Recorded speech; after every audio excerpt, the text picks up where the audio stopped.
नमस्कार बच्चों, फिर से स्वागत करते हैं आपका एक नए धमाकेदार वीडियो में। ये 9th क्लास का दूसरा चैप्टर ले रहा हूं मैं, जिसका नाम है force and law of motion. Yes, इससे पहले आपने मोशन चैप्टर को पढ़ लिया है बेहतरीन ढंग से। उम्मीद है कि आप उसके न्यूमेरिकल्स भी बना रहे होंगे और आपको मजे आ रहे। अब हम पढ़ेंगे force and law of motion. ये चैप्टर बहुत बेहतरीन है, इक्विवेलेंट है, जिसे जैसा आपने मोशन चैप्टर पढ़ा है वैसा ही ये भी है, बट थोड़ा छोटा है। मोशन के कंपैरिजन में ये छोटा चैप्टर है, ये जल्दी खत्म हो जाएगा, बट कॉन्सेप्ट इसमें बहुत भर भर के है, भरपूर कॉन्सेप्ट है। अभी पिछले वाले चैप्टर में आपने पढ़ा था कि काइनेमेटिक्स में कि पोजीशन क्या होता है, डिस्टेंसेस क्या होते हैं, डिस्प्लेसमेंट क्या होता है, एक्सेलरेशन क्या होता है, किसी भी मूविंग पार्टिकल्स के बारे में। बट इस वाले चैप्टर में आप जानेंगे कि ये जो मोशन हो रहा है उसकी वजह क्या है, what causes the object to move. वो कौन सी वजह है जिसकी वजह से ऑब्जेक्ट मूव करना शुरू कर देता है। ऐसा क्या होता है कि ऑब्जेक्ट मूव करना शुरू कर देता है। तो इस पूरे चैप्टर के सेंटर में यही एक लाइन है, what causes the object to move. वो क्या वजह है जिसकी वजह से ऑब्जेक्ट मूव करना शुरू कर देता है। बिना देर किए हुए शुरू करते हैं कि ये चैप्टर में क्या है। तो वेरी फर्स्ट आप ये समझ लीजिए कि इस वाले चैप्टर में आपको पढ़ना है फोर्स के बारे में, और फोर्स में दो चीजें होती है, मास होता है एंड एक्सेलरेशन। फोर्स में दो चीजें होती है, मास एंड एक्सेलरेशन, हम डिस्कस करेंगे। तो अभी आप देखें कि इस पूरी चीज में जो कह रहा है कि we will learn about theory of motion based on idea of mass, force and law of connecting. मतलब ये एक तरह से जो भी आपने मोशन वाले चैप्टर में पढ़ा है और इधर आप पढ़ेंगे, उन दोनों को रिलेट करने वाली ये चीज इसके अंदर है। तो आप बेसिक रूप से फोर्स इज इक्वल टू जो मास इंटू एक्सेलरेशन है, एक्सेलरेशन, मास एंड फोर्स किस तरह से कनेक्टेड होते हैं, उस चीजों के बारे में पढ़ना है। तो बिना देर के एक बार डेफिनेशन देख लेते हैं कि व्हाट इज फोर्स। फोर्स क्या होता है। जनरल टर्म में डेफिनेशन दिया जाता है कि आइदर पुश और pull is force.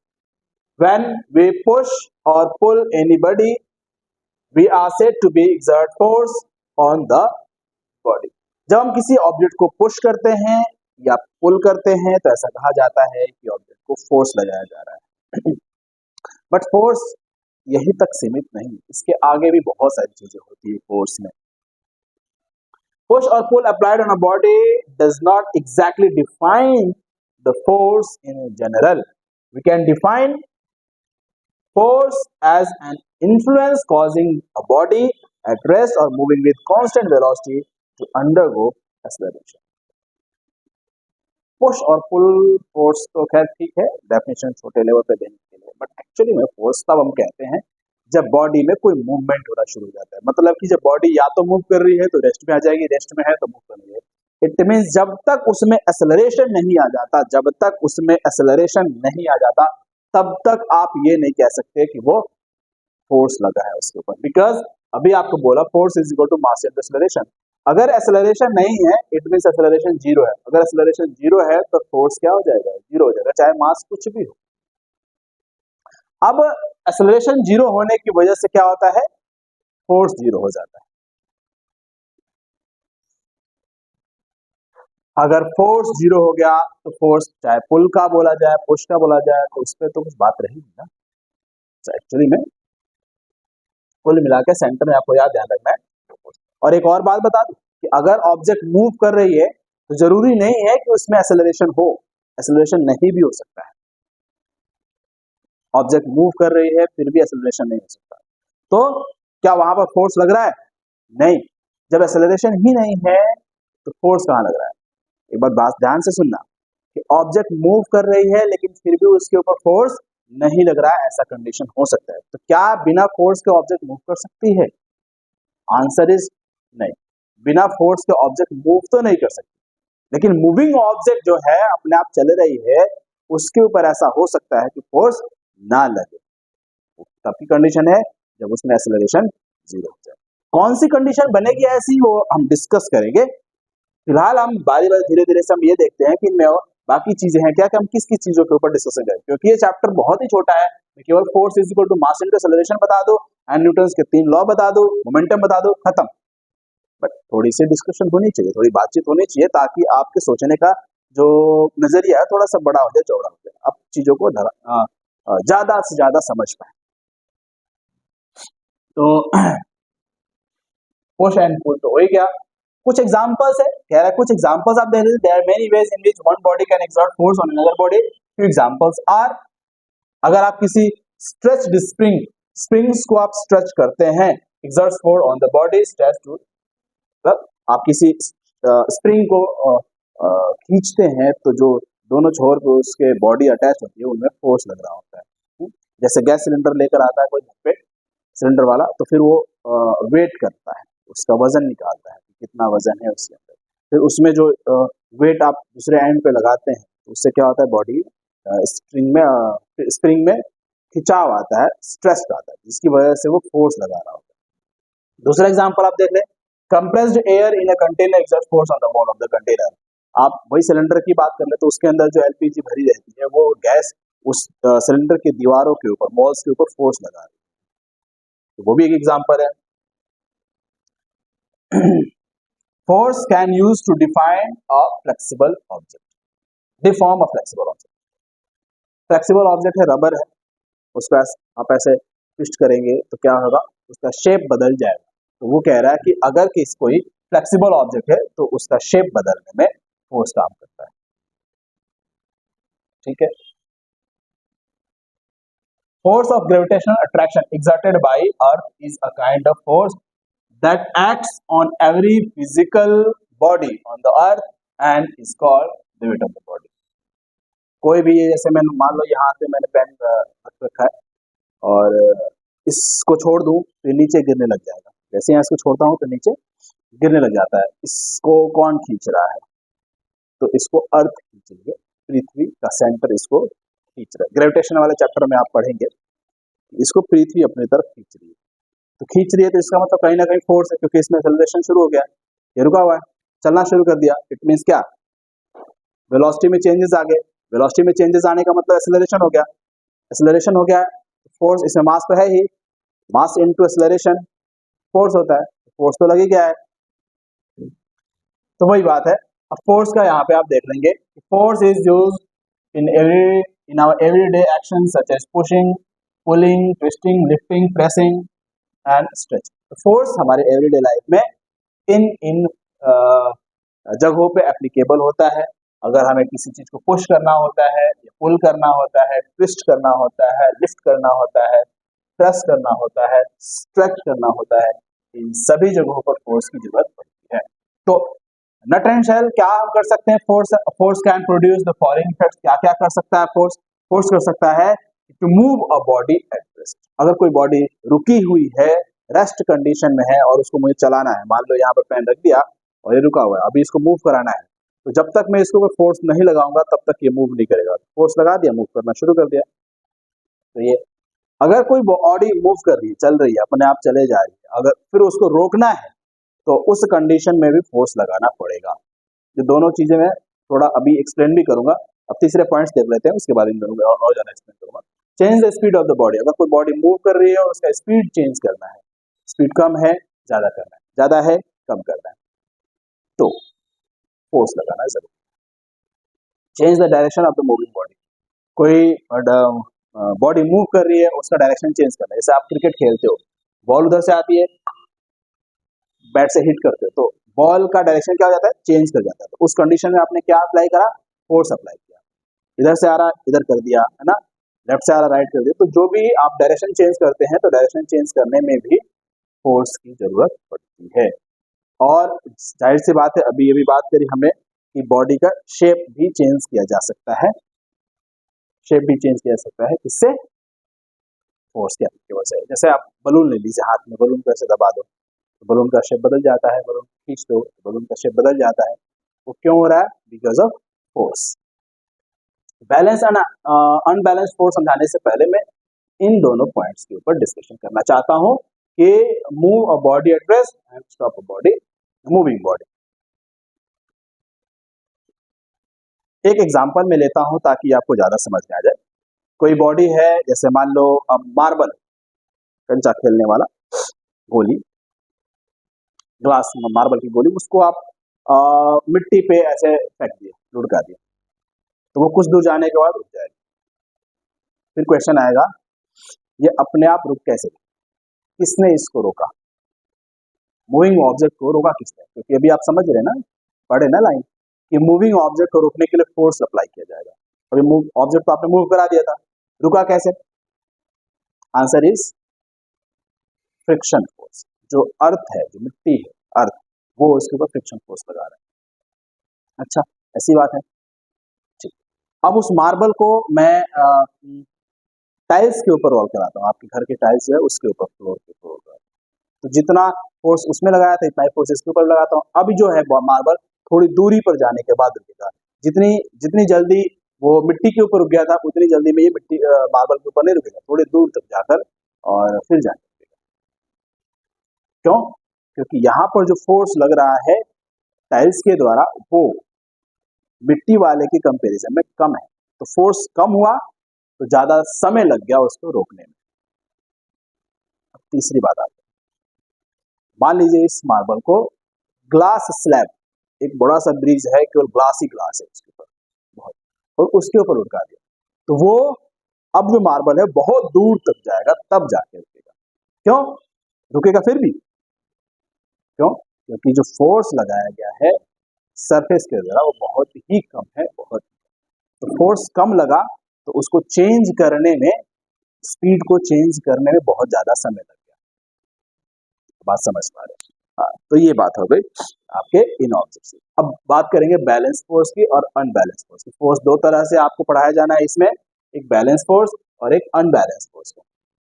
Balance force और अनबैलेंस फोर्स क्या होता है, कैसे समझा दे? ऐसे ही समझा दे, चलिए देख लीजिए।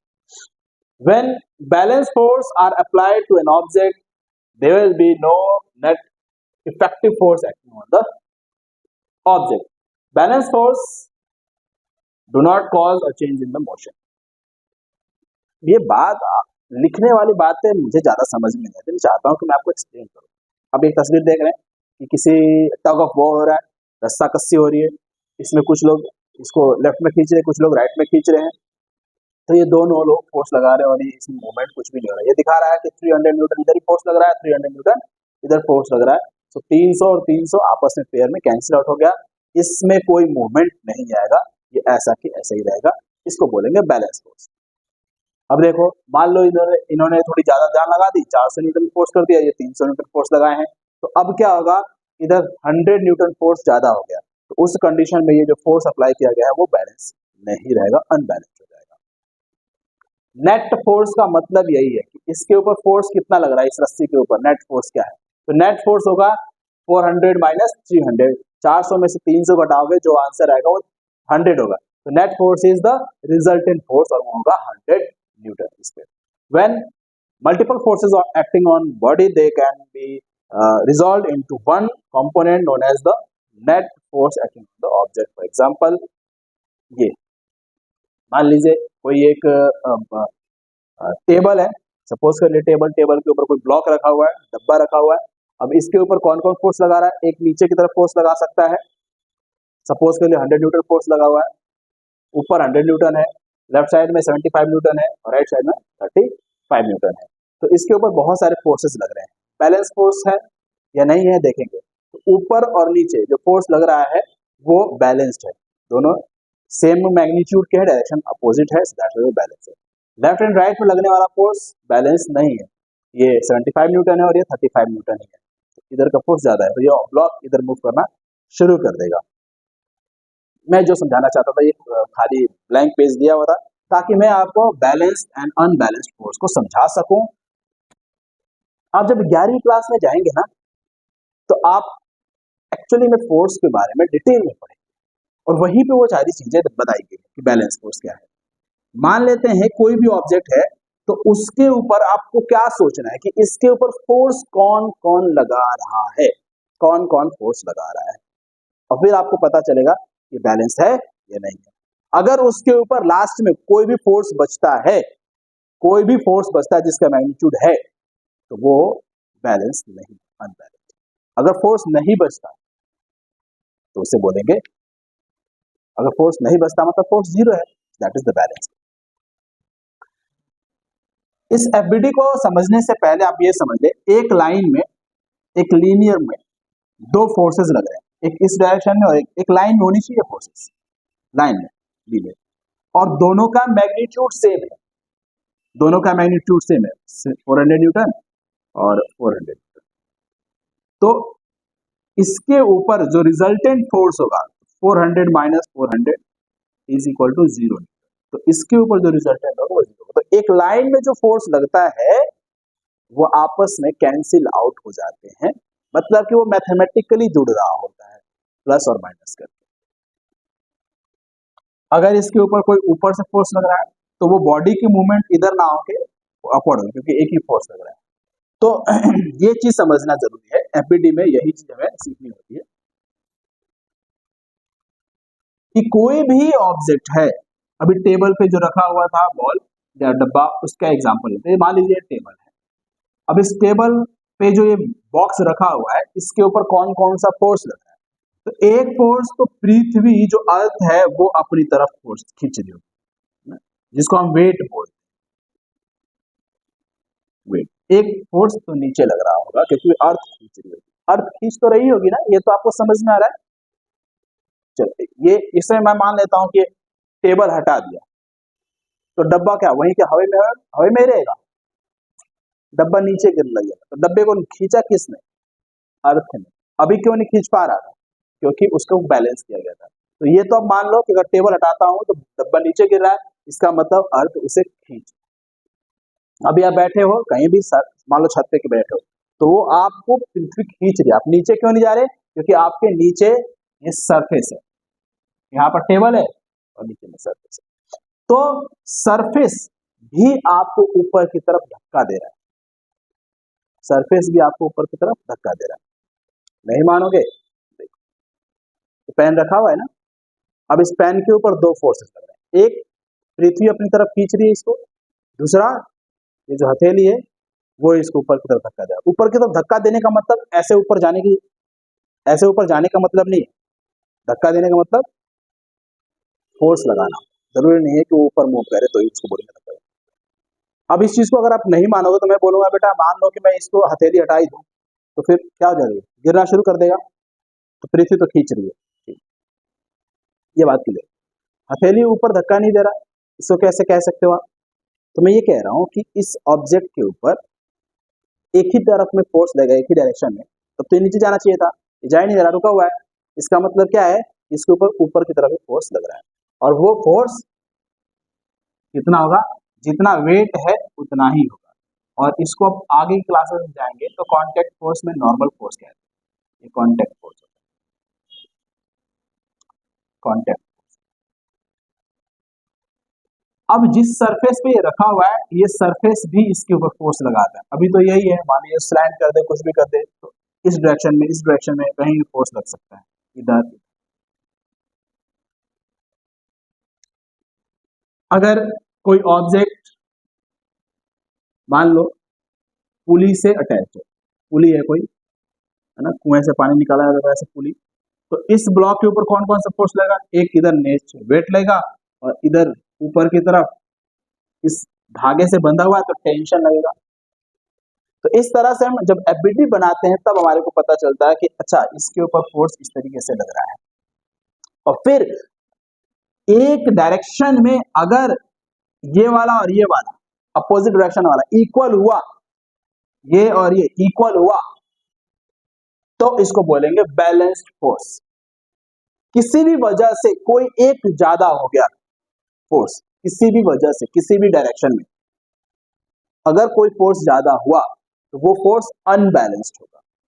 अब कान खोलकर सुन लो एक लाइन, कि अगर फोर्स बैलेंस्ड है, फोर्स बैलेंस्ड है तो बॉडी मूव नहीं करेगी, मूव नहीं करेगी, बिल्कुल मूव नहीं करेगी। लेकिन फोर्स अनबैलेंस्ड हुआ तो इसका मतलब उसके ऊपर फोर्स लगा। अगर फोर्स लगा तो फोर्स इज इक्वल टू होता है मास इनटू एक्सेलरेशन। मास तो किसी ऑब्जेक्ट का कांस्टेंट है, वो बदलने वाला नहीं, और फोर्स लग गया है तो यहां से एक्सेलरेशन की वैल्यू आ जाएगी फोर्स बटे में मास। और फिर एक्सेलरेशन आ जाएगा। अगर एक्सेलरेशन आ गया तो आप जानते हो एक्सेलरेशन का मतलब क्या होता है कि change in velocity. Change in velocity, her second उसकी वेलोसिटी क्या करने लग जाएगी, चेंज करने लग जाएगी। जब वेलोसिटी चेंज करने लग गई तो ऑब्जेक्ट में क्या होगा, मूवमेंट हो जाएगा। या तो ऑब्जेक्ट रुकी हुई है तो चलनी शुरू हो जाएगी, और चलती ही रही है तो फिर रुकनी शुरू कर देगी। बात समझ पा रहे हैं? ठीक है। एक ऐसा सिचुएशन लेता हूं जहां पर ऑब्जेक्ट मूव कर रहा है लेकिन उसके ऊपर कोई फोर्स नहीं है। एक ऐसा सिचुएशन होता है जब ऑब्जेक्ट मूव करे और उसके ऊपर कोई फोर्स ना लगे। आप फ्री स्पेस के बारे में सुने हैं कभी? आप स्पेस वाली मूवीज देखेंगे तो वहां पे स्पेस में जो एस्ट्रोनॉट्स होते हैं, अगर एक बार वो घूमना शुरू कर दिया या चलना शुरू कर दिया तो वो जा ही जा रहा है, रुक ही नहीं रहा। ऐसा तो फील करा है? हाँ। तो वहां पर क्या होता है, उस ऑब्जेक्ट के ऊपर कोई फोर्स एग्जिस्ट नहीं कर रहा होता। अगर वो एक बार चलना शुरू कर दिया तो रुकेगा ही नहीं जब तक कोई और वस्तु उसे ना मिले, कोई और ऑब्जेक्ट ना मिले जिसको पकड़ ले। पकड़ने इसका मतलब फोर्स लगेगा उसके ऊपर, रोकने के लिए उसको फोर्स चाहिए, या फिर कोई और उसको पकड़ के खींचे, या उसके उसमें जो सूट लगा रहता है, मतलब जो ड्रेस होता है उनका पीछे की तरफ डब्बा होता है, उसमें इंजन्स होते हैं, और फिर वो इंजन यूज करता है तो फिर वो जब उसमें से एनर्जी निकलती है तो फिर उसको ब्रेक करती है। जैसे मान लो इधर मूव कर रहा है ना, इधर मूव कर रहा है, तो अब इधर मूव करने लग गया, अब इसको रोकना है, इसका मतलब उस डायरेक्शन से मुझे इस तरफ फोर्स लगेगा, तो इंजन क्या करेगा, इधर की तरफ एयर या फिर जो एनर्जी है वो ब्लो करना शुरू करेगा, तो फिर इधर फोर्स लगता है, फिर वो रुकता है। तो उस सिचुएशन की बात बता रहा हूँ। ठीक है, अब बात ये मुझे लग रहा है कि समझ में आ गई है। अब बिना देर किए हुए शब्दों को तुरंत ही खत्म करते हैं। ये देखिए वेट है और इसका एक क्या रिएक्शन है, ये अभी हमने बात कर। ये देखो, ये फोर्स बैलेंस्ड है कि अनबैलेंस्ड है? भाई इधर 120 न्यूटन है, इधर 60 न्यूटन है, तो बैलेंस है कि अनबैलेंस? ऑफ कोर्स आप बोलोगे सर ये ज्यादा ये कम है, आप घटाएंगे तो ये 60 न्यूटन आ जाएगा, ये अनबैलेंस्ड फोर्स है। ठीक है, बिना देर किए मेरे भाइयों शुरू कर लेते बेटा न्यूटन्स के law. Newton's law of motion, Newton के 3 लॉ है, first law, second law and third law. Shortcut में एक ही पेज पे यहीं पर समझा दिया गया। फर्स्ट लॉ क्या कहता है, अगर कोई ऑब्जेक्ट रुकी हुई है या ऑब्जेक्ट चल रही है, दोनों कंडीशन में कोई सी भी कंडीशन हो सकती है। अगर वो ऑब्जेक्ट रुकी हुई है तो वो तब तक रुकी रहेगी जब तक उसके ऊपर कोई फोर्स ना लगाए।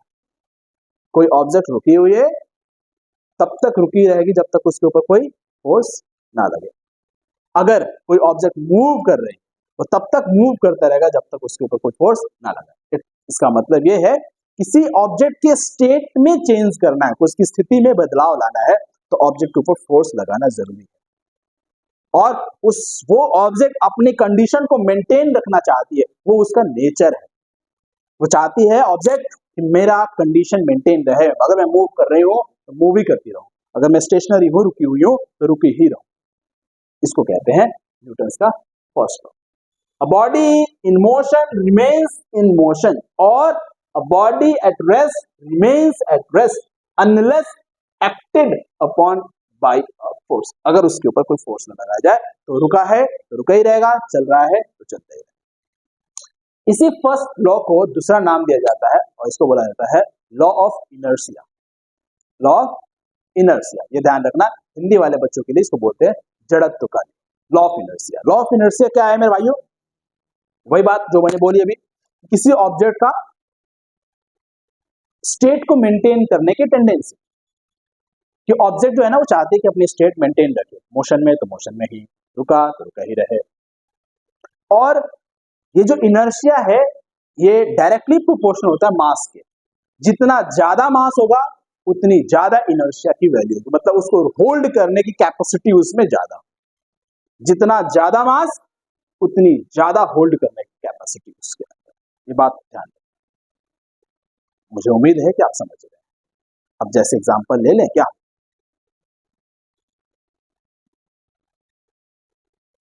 एग्जांपल के रूप में मान लेते हैं कि आप ये मैं ले लेता हूं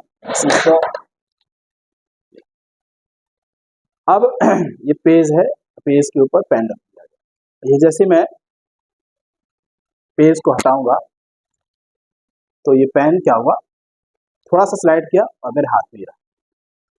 तो इसकी वजह, इसका वजन कुछ है। अभी मान लो ये मैं ताला रख देता हूं, ठीक है। अब इसको मैं मूव करूंगा तो आसानी से वही रहा, ये मूव ही नहीं किया, मतलब कि ये जो ताला है मूव नहीं किया, लेकिन वो पेन मूव कराने के लिए इसको बहुत देर से खींचना पड़ेगा। ऐसा इसलिए क्योंकि इसमें वजन ज्यादा है, मास ज्यादा है, तो इसमें इसके स्टेट को मेंटेन करने की टेंडेंसी बहुत ज्यादा है।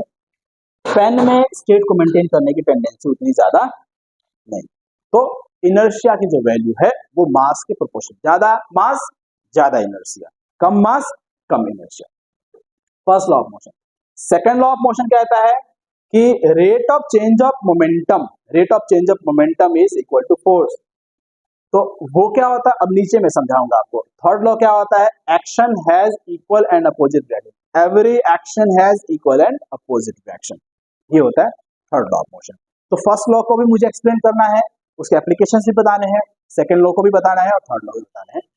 नट एंड शेल में आपने अभी तक इसको देख लिया है, बट यहाँ आप ध्यान दें कि Newton's first law of motion क्या होता है। तो Newton's first law of motion क्या है, लॉ ऑफ इनर्शिया, ये तो आप समझ चुके हैं कि ऑब्जेक्ट अगर कोई रेस्ट पे है तो रेस्ट पे ही रहेगा जब तक उसे कोई हिट ना करे, अगर मूव करने लग गया तो मूव ही करता रहेगा जब तक उसको कोई रोके नहीं, तो उसको बोलते हैं फर्स्ट लॉ ऑफ मोशन।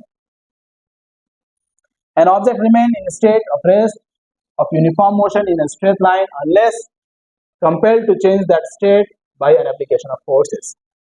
चलो, इसमें मुझे ज्यादा बताने की जरूरत नहीं है, ये बताना है मुझे second law of motion. Second law of motion में बोल रहा था मैं कि the rate of change of momentum, तो मोमेंटम समझना जरूरी है, तभी आप उसके चेंज को समझेंगे। तो मोमेंटम क्या होता है, momentum is equal to mass multiply by velocity. आप मास को जानते हैं, किसी वस्तु के वजन, जो आप मार्केट से कोई चीज खरीद के लाते हैं और उसको बोलते हैं कि इतना किलोग्राम है, इतना केजी है, तो केजी वाला जो वस्तु होता है उसमें मास होता है, मास का यूनिट होता है किलोग्राम केजी। तो वही मास और वेलोसिटी आप इससे पहले वाले चैप्टर में पढ़ चुके हैं कि वेलोसिटी क्या होता है। तो दोनों को अगर मल्टीप्लाई कर दिया जाए तो जो रिजल्ट आएगा उसको हम बोलते हैं मोमेंटम। मोमेंटम को P से रिप्रेजेंट करते हैं, मास को M से रिप्रेजेंट करते हैं, V को V, वेलोसिटी V से रिप्रेजेंट करते हैं। So that's why P is equal to M into V भी लिखा जा सकता है। अब पीछे वाले चैप्टर से आपको याद दिलाऊं कि बेटा अगर आपको पता करना है कि मोमेंटम स्केलर क्वांटिटी है कि वेक्टर क्वांटिटी है, तो आप कैसे पता करेंगे, बहुत ही आसान है। आप ये देखें कि ये मोमेंटम बना किससे है, मास और वेलोसिटी को गुणा करने से। मास एक स्केलर क्वांटिटी है, वेलोसिटी एक वेक्टर क्वांटिटी, और आप ये जान लें किसी भी वेक्टर क्वांटिटी में किसी भी नंबर से या स्केलर क्वांटिटी से मल्टीप्लाई कर देंगे, जो आंसर आएगा वो भी वेक्टर क्वांटिटी ही रहेगा। तो ये वेलोसिटी क्योंकि वेक्टर क्वांटिटी है, दैट्स व्हाई मोमेंटम भी एक वेक्टर क्वांटिटी ही है। तो momentum is equal to mass into velocity हो गया। मास को आप किसमें किसमें यूनिट क्या है इसका, केजी होता है, और वेलोसिटी क्या होता है, मीटर पर सेकेंड। तो अगर मैं बोलूं इसका इसका मोमेंटम का यूनिट क्या हो जाएगा, तो अब कुछ भी नहीं करना, मल्टीप्लाई करना है। क्या मल्टीप्लाई करना है कि मास का केजी हो गया और इसका हो गया मीटर पर सेकेंड। तो आपको ये मल्टीप्लाई तो करना ही आता है, ये KG metre per second. The unit of the SI unit of momentum is KG metre per second. इस तरीके से आप इसकी यूनिट भी फाइंड कर सकते हैं। तो मोमेंटम मास इनटू वेलोसिटी हो गया। अब इस मोमेंटम में चेंजेस कैसे आएंगे, किसी ऑब्जेक्ट का मोमेंटम कैसे चेंज करेगा, या तो मास बदल जाए या तो वेलोसिटी बदल जाए, है ना। मान लेते किसी ऑब्जेक्ट को, ये जैसे ये मान लेते भैया रॉकेट है या फिर ये गाड़ी है, तो इसका मास सेम है। अब इसके मोमेंटम में चेंज आने का मतलब क्या हो गया, इसकी वेलोसिटी में चेंज आ रहा है। तो वेलोसिटी स्टार्टिंग में कुछ और है, बाद में कुछ और हो जाएगा, तो इसमें वेलोसिटी में चेंज आ गया। अब आप देखना कि वेलोसिटी में चेंज, मोमेंटम में चेंज करने का मतलब फोर्स कैसे होता है। डेफिनेशन जो बोल रहा था मैं कि rate of change of momentum is equal to force. कैसे होता है, तो मोमेंटम में चेंज होना है मतलब, मान लीजिए कोई ऑब्जेक्ट है बेटा, ये यहीं पर लेते एग्जांपल, एक ऑब्जेक्ट है और इसकी इनिशियल वेलोसिटी u है, u वेलोसिटी जा रही है और इसका मास m है। कुछ टाइम बाद इसकी जो वेलोसिटी होगी v हो गया और मास तो वही m है, तो स्टार्टिंग में इसका मोमेंटम क्या होगा, पी आई मतलब पी इनिशियल मोमेंटम, मास और वेलोसिटी के लिए u हो जाएगा। बाद में p फाइनल मोमेंटम क्या हो गया, मास तो वही रहेगा और वेलोसिटी v हो गया। तो चेंज इन मोमेंटम क्या हो गया, चेंज क्या होता है, फाइनल माइनस इनिशियल होता है, फाइनल माइनस इनिशियल। मैंने उसे टाइम से डिवाइड कर दिया, तो रेट का मतलब हो गया, रेट का मतलब हो गया टाइम से डिवाइड करना। तो final momentum minus initial momentum बटे में टाइम, इसका हो गया फोर्स के इक्वल होगा। कैसे होगा देखो, तो फाइनल का मतलब क्या होगा, बड़ा वाला m और v, फिर यहाँ पर इनिशियल क्या हो गया m और u, बीच में माइनस का निशान, बटे में t है। m आप यहां से कॉमन लोगे तो क्या होगा, v माइनस u और अपॉन में t m। अब ये पहले वाले चैप्टर को आप देखो जो हमने पढ़ा था कि एक्सेलरेशन का मतलब होता है v minus you upon T, change in velocity upon time is the acceleration, पहले वाले चैप्टर में मतलब मोशन वाले में। तो यहां से v minus you upon T को a लिख देता हूं, तो इधर क्या आ रहा था, फोर्स आ रहा था, फोर्स फोर्स फोर्स। तो फोर्स क्या हो गया, mass into acceleration, force is equal to क्या आ गया, मास इनटू एक्सेलरेशन। तो ये जो फॉर्मूला है कहां से आया, सेकंड लॉ ऑफ मोशन से। ये जो force is equal to mass into acceleration होता है वो कहां से आता है, सेकंड लॉ ऑफ मोशन से आता है। आप सेकंड लॉ ऑफ मोशन को पढ़ते हैं तो ये आ जाता है मास इनटू एक्सेलरेशन। तो सेकंड लॉ ऑफ मोशन को दो तरीके से आप बोला जाता है, कंफ्यूज मत होना। कोई बोल देता है कि second law of motion is equal to force is equal to mass into acceleration, कोई ये बोलता है कि rate of change of momentum is equal to force, दोनों बात सेम टू सेम है, क्योंकि rate of change of momentum से ही हम इसको लेकर आए हैं, तो दोनों ही बात सेम टू सेम है। Momentum is equal to mass into velocity, और ये सब कुछ कह रहा है कि मोमेंटम को चेंज करने के लिए या तो ये बदलना पड़ेगा और ये बदलना पड़ेगा, इन दोनों में से कोई एक बदलना पड़ेगा तब मोमेंटम चेंज होगा। ठीक है,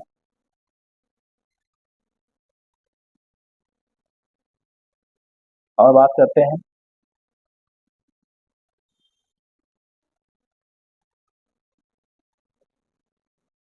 ये कह रहा है कि इसमें अगर सैंड आपने भर दिया है तो इसको मूव करने में ज्यादा दिक्कत आएगी, इसमें सैंड नहीं भरा है तो इसको आसानी से मूव कर पाएंगे। ऐसा क्यों, क्योंकि इसका इनर्शिया क्या है, ज्यादा है, इसमें मास ज्यादा हो गया। जब मास ज्यादा हो गया तो इसको स्टेट में मेंटेन रखने की कैपेसिटी क्या होगी, ज्यादा आ गई, तो दैट्स व्हाई ऐसा हो रहा है। एक मैं अपनी तरफ से एग्जांपल देना चाहता हूँ मोमेंटम का, और थोड़ा सा आपको क्लैरिटी आ जाए कि मोमेंटम क्या होता है। भाई आपके पास दो ट्रेन है, एक खिलौने वाली ट्रेन और एक बड़ी वाली ट्रेन, दो ट्रेन है, एक खिलौना टॉय ट्रेन और एक बड़ी सी ट्रेन। दोनों 1 मीटर पर सेकंड की स्पीड से चल रही है, 1 मीटर पर सेकंड की स्पीड से चल रही है साइड बाय साइड से। आपको बोला गया कि रोक के दिखाओगे, किसको रोक पाओगे, हैवी ट्रेन जो बड़ी वाली है रियल उसको, या जो टॉय ट्रेन है जो खिलौना वाला है। आंसर इज टॉय ट्रेन, बड़ी वाली ट्रेन को आप रोक नहीं पाओगे, जबकि दोनों की स्पीड क्या है, सेम टू सेम है, दोनों एक ही साथ चल रही है। ऐसा क्यों हो रहा है, क्योंकि क्योंकि फोर्स इज इक्वल टू क्या होता है बेटा, मास इनटू एक्सेलरेशन, और मोमेंटम इज इक्वल टू क्या होता है, मास इनटू वेलोसिटी। दोनों ऑब्जेक्ट का मास तो सेम टू सेम है, वेलोसिटी क्या है, सॉरी, दोनों ऑब्जेक्ट के मास वेलोसिटी सेम टू सेम है, 1 मीटर पर सेकंड, लेकिन मास अलग अलग, एक ऑब्जेक्ट का मास बहुत ज्यादा है, एक का मास बहुत कम। तो जो बड़ी वाली ट्रेन है उसका मोमेंटम बहुत ज्यादा होगा, छोटी वाली ट्रेन का मोमेंटम बहुत कम होगा। तो मोमेंटम बहुत ज्यादा से बहुत कम लाना है, जीरो लाना है, रोकने का मतलब जीरो लाना है। तो बड़ी वाली ट्रेन का मोमेंटम बहुत ज्यादा है क्योंकि उसका मास बहुत ज्यादा है, तो बहुत ज्यादा मोमेंटम लेके चलता है। अगर उसको रोकना है तो मोमेंटम ड्रास्टिकली चेंज करते हुए जीरो लाना होगा, जीरो करना होगा उस मोमेंटम को। तो ये चेंज बहुत बड़ा है, और अभी आपने समझा कि change in momentum is equal to force. तो मोमेंटम को चेंज करने के लिए, बड़े मोमेंटम को चेंज करने के लिए बड़ा फोर्स लगाना पड़ेगा। इसका मतलब उस ट्रेन बड़ी वाली जो है जिसके पास बहुत ज्यादा मोमेंटम है उसको रोकने के लिए बहुत ज्यादा फोर्स लगाना पड़ेगा। तो डेफिनेशन यही है कि rate of change of momentum, momentum को चेंज करना है। तो मोमेंटम बहुत लेकर चल रहा है तो उसको तो चेंज करने में बहुत फोर्स लगाना पड़ेगा। और छोटी वाली ट्रेन है उसका मोमेंटम छोटा है, कम है, तो उसको चेंज करने में कम फोर्स लगाना पड़ेगा। समझ गए?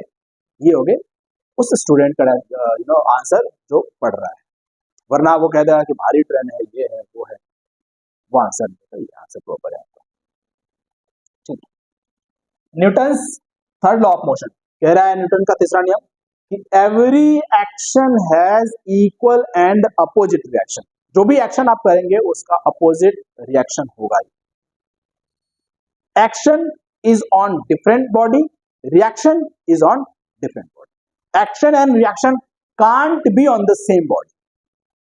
Action and reaction can't be on the same body. इस लाइन को ध्यान रखना, इसलिए बोल रहा हूं क्योंकि अभी क्वेश्चन आपसे पूछूंगा, फिर आप गड़बड़ करो। ये कोई रस्सी बांध के ये लड़का इसको ट्रॉली को खींच रहा है इस तरह, तो ट्रॉली के ऊपर एक फोर्स लग रहा है इस डायरेक्शन, तो ट्रॉली भी इस लड़के के ऊपर इस डायरेक्शन में फोर्स लगा रही है। ये डबल फोर्स से खींचना शुरू कर दिया, तो ट्रॉली भी इस पर डबल फोर्स से खींच रही है। फोर्स आधा हो गया तो ट्रॉली का फोर्स भी आधा।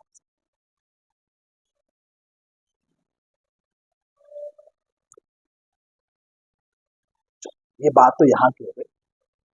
मैं क्या समझाना चाहता हूं आपको इस वाले में, एवरी एक्शन है इक्वल एंड अपोजिट। एक एच.सी. वर्मा के बुक में 11वीं क्लास में जब मैं पढ़ रहा था, वहां पे एक क्वेश्चन पूछा गया, उस किताब ने पूछा, बीच में किताब क्वेश्चन पूछता है। वो कहता है कि एक दिन अचानक जो घोड़ा गाड़ी है, टांगे वाली गाड़ी जिसमें काट लगा रहता है, घोड़ा आगे रहता है, उसके पीछे गाड़ी रहती है, लोग बैठे रहते हैं। तो घोड़ा गाड़ी अचानक से चलते चलते रुक गया। घोड़ा रुक गया और बोला अपने मालिक से, मालिक मैं अब नहीं चलूंगा आगे। मालिक ने पूछा क्यों? घोड़े ने बोला आज मैं न्यूटन का तीसरा नियम पढ़ के आया हूँ, third law of Newton law पढ़ के आया हूँ, और उसमें मुझे बताया गया है कि जितना तुम फोर्स लगाओगे गाड़ी के ऊपर, उतना ही फोर्स तुम्हारे ऊपर गाड़ी फोर्स लगाएगी। तो मैं तो चल ही नहीं पाऊंगा ना, इक्वल एंड अपोजिट हो जाएगा, वो मैं इधर खींचूंगा वो उधर खींचेगा, फिर मैं बढ़ूंगा कैसे? अब ये बताओ आपके पास जवाब है क्या उस बच्चे का? नहीं जवाब है? अगर जवाब है तो कमेंट बताना, और नहीं जवाब है तो फिर आगे मैं आपको बताऊंगा अगली बार।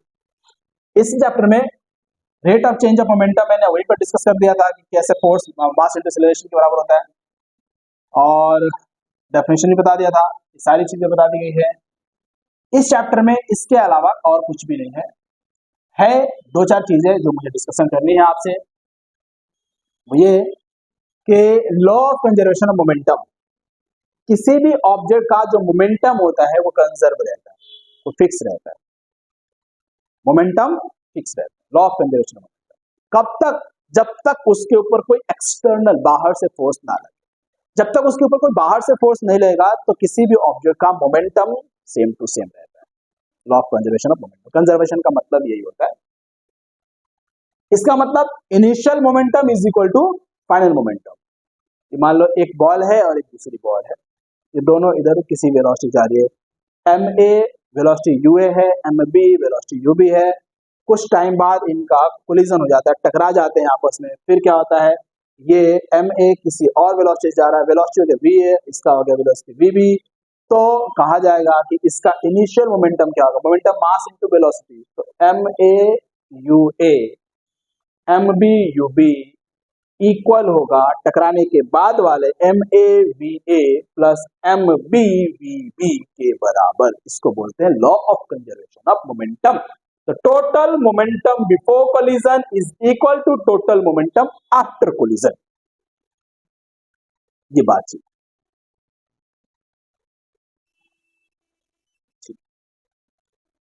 चैप्टर तो खत्म हो गया है, बट मुझे अभी बहुत सारी बातें बतानी है आपको। दो चार बातें बताऊं या बहुत सारी बातें बताऊं? सुन लो, दो चार बातें ही बताऊंगा और मजेदार बातें बताऊंगा। बातों में मजेदार में क्या बताना कि आप जो लॉ ऑफ इनर्शिया पढ़े हैं, लॉ ऑफ इनर्शिया, ये कई बार झगड़ा करा चुका है। कई बार बसों में लड़के इसकी वजह से पिट चुके हैं, लॉ ऑफ इनर्शिया की वजह से। हाँ, कहा गया law of inertia, first law of motion. अब भाई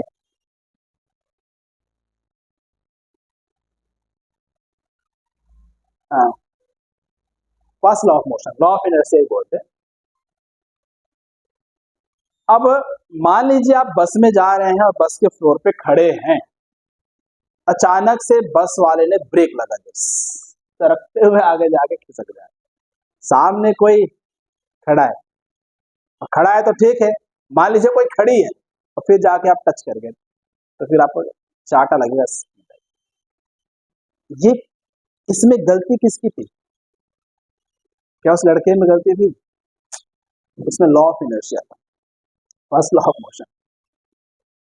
क्वेश्चन आता है कि कोई बस चलते चलते अचानक से ब्रेक लग जाता है बस में, तो खड़ा हुआ व्यक्ति, पैसेंजर, आगे की तरफ झुक जाता है, ऐसा क्यों? इस सवाल का जवाब यही पर। या कोई रुकी हुई बस अचानक से चलनी शुरू हो जाए तो पैसेंजर पीछे की तरफ चल जाएगा, ऐसा क्यों? इस सवाल का जवाब भी लॉ ऑफ इनर्शिया। उसके बाद क्वेश्चन आएगा कि घोड़े पर कोई सवार है और अचानक से घोड़ा चलने लग गया तो आदमी पीछे की तरफ झुक जाता है, उस सवाल का भी जवाब। किसी एक सवाल का जवाब मैं दे देता हूँ, या फिर और भी वो सवाल का जवाब होता है। मान लीजिए कोई पेड़ से पत्ता है, आंधी में पत्ता नीचे की तरफ क्यों गिर जाता है? आप जैकेट लिए हुए, जैकेट को आप किसी डंडे से हिट करेंगे तो उसको धूल मिट्टी का जो डस्ट पार्टिकल वो नीचे की तरफ गिरता है, ऐसा क्यों? उन सभी सवालों का जवाब एक ही है, that is the law of inertia. इसी एक का बता दूं, जो बस पे खड़ा है अचानक से बस रुकने के बाद आगे की तरफ झुक जाता है, वो बता देता हूँ। वैसे ही बाकी भी है। कोई पर्सन जो बस में खड़ा है, बस चल रही है, तो बस जैसे चल रही है अपनी स्पीड से, तो उसकी बॉडी भी बस के मोशन के साथ, बस जिस स्पीड से चले उसकी बॉडी भी उसी स्पीड से आगे जा रही है। बस जब अचानक से बस रुकती है तो उसका ये जो पैर है, पैर वो बस के सतह के साथ संपर्क में है, जिसकी वजह से पैर रुक जाता है। लेकिन बॉडी कहती है भाई मैं अपने मोशन में ही रहूंगी, जिस स्टेट पे हूँ वही। तो अब इधर बस जा रही है आपकी तरफ और ये जा रही है और ये रुक गया, तो लेकिन ये जो बॉडी है ये कह रही नहीं, तो फिर क्या होगा? ये आगे ही जा रही है तो आगे ही जाएगी, दैट्स वाई ये झुक जाती है। बात समझ में आ रही है? वैसे ही पत्ते वाला भी है, जब पत्ता चलता है, आंधी चलती है तो पेड़ के पत्ते, डालियां हिलती है। जब डालियां ऐसे ऐसे हिल रही है और पत्ता यहाँ पर है, डाली कह रही कि नहीं मैं जाऊंगी, ये कह रहा कि नहीं तुम यहीं रहो यार, नहीं नहीं मैं जाऊँ, तो ये यहाँ से छोड़ जा रहा है, डाली इसको छोड़ के चले गई, पत्ता यहीं रह गया। पत्ता यहीं रह गया, फिर इसमें क्या फोर्स लग रहा होता है, पृथ्वी की तरफ फोर्स फिर नीचे गिर जाता है। डस्ट पार्टिकल में भी ऐसा, आप डस्ट पार्टिकल में हिट कर रहे होते हैं, पार्टिकल्स डस्ट के यहीं पर हैं, आपने हिट करा तो उसका जो कपड़ा है वो तो दूर चला गया, लेकिन जो डस्ट पार्टिकल्स है वो वहीं रह गया। अब उसके ऊपर फोर्स लगता है पृथ्वी की तरह, नीचे खींच लेता है, दैट्स व्हाई ऐसा होता है। तो ओवरऑल इस चैप्टर को आपने खत्म कर लिया है ना? मोमेंटम वाले जो कॉन्सेप्ट है उस पे बहुत सारे क्वेश्चंस पूछे जाते हैं कि जो क्रिकेटर है, क्रिकेटर जो बॉल आती है तो हाथों में लेके फिर ऐसे लंबा क्यों खींचता है? ऐसे बताओ, लंबा क्यों खींचेगा?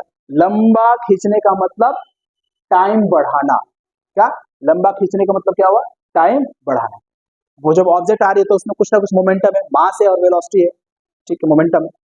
लाते लाते उसको जीरो करना है, रोक देना है, तो रोक देना है इसका मतलब मोमेंटम में जो चेंज आएगा वो जीरो हो गया, तो उसमें चेंज आ गया, एक फिक्स हो गया। मान लो कि पहले 50 मीटर पर सेकंड की 50 केजी मीटर पर सेकंड था, 50 किलोग्राम मीटर पर सेकंड की स्पीड से मतलब मोमेंटम के साथ था, अभी आ गया जीरो पे, तो चेंज कितना आ गया? 50 के आ गया। अब तुरंत ही रोक देता है, 1 सेकंड में ही रोक देता, तो 1 सेकंड में ही अगर रोक देता तो चेंज इन मोमेंटम कितना हो गया? 50, और टाइम लगा दिया तुमने भैया 1 सेकंड, तो ये जो change in momentum upon percent क्या हो गया? फोर्स होता है, तो फोर्स कितना हो गया? 50 न्यूटन हो गया। अगर वही चेंज 50 वाला 2 सेकंड लगाता वो, तो कितना आता? 25 न्यूटन। जो पहली बार रोका था 1 सेकंड के अंदर ही, फोर्स मुझे 50 न्यूटन लगाना पड़ा था। दूसरी बार टाइम बढ़ गया तो इस बार फोर्स कितना लगाना पड़ा? आधा ही लगाना पड़ा। अगर वो 3 सेकंड 5 सेकंड कर लेता, मान लो कि 50 को 5 से डिवाइड कर दो तो कितना होता? 10 न्यूटन। 5 सेकंड में रोकता तो उसको 10 न्यूटन ही फोर्स लगाना पड़ता। तो खिलाड़ी हाथ पीछे की तरफ इसलिए लगता है ताकि उसका टाइम बढ़ जाए। क्या बढ़ जाए? टाइम बढ़ जाए। टाइम बढ़ने की वजह से उसके ऊपर लगने वाला जो हाथों पे फोर्स है वो कम लगे, इसलिए चोट उसको कम लगे। ऐसे बहुत सारे क्वेश्चंस है, डिस्कस करेंगे इस चैप्टर का। ये जो कॉन्सेप्ट वाला क्वेश्चन है, मतलब ये जो कॉन्सेप्ट है वो हमने सीख लिया है। बाकी इसमें जो क्वेश्चन आंसर्स है उसके लिए हम अलग वीडियो लेकर आएंगे। तब तक के लिए बाय बाय, टेक केयर, खूब पढ़ते रहिए, मुस्कुराते रहिए और बिंदास खूब सारी पढ़ाई कीजिए। धन्यवाद।